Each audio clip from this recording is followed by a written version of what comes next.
Выращивали свободу. Уже много лет свободу выращивали в клетке.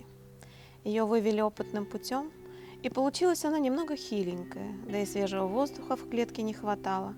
Опять же, недостаток витамина D, кажется, так как настоящие солнечные лучи лишь изредка скользили по прутьям, а так в основном лампочки.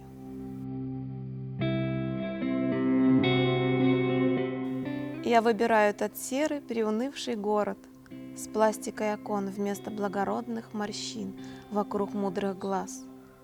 Я выбираю этот серый, печальный город с ботоксом новомодных зданий, бодро вставших на могилах старинных домов. Я брожу по его остывающим улицам и плачу вместе с ними над обломками былой гордости, силы и свободы.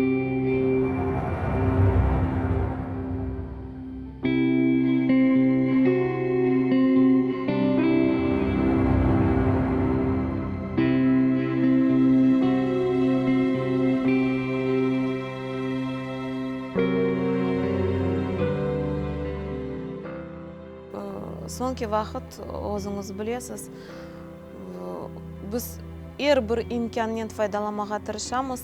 Қырым татар сөзі яңғырасын ве Қырым сөзі аслыда пейда олсын дүнияда ешітілсін деп. Ve bu sefer de böyle oldu. Bana internetten böyle rica geldi intervyu vermege. Kırım müellifi kim olğаны hakkında, Kırım Tatarları şimdiki vaziyetini nasıl duyuyorlar, icattan nasıl o aksoluna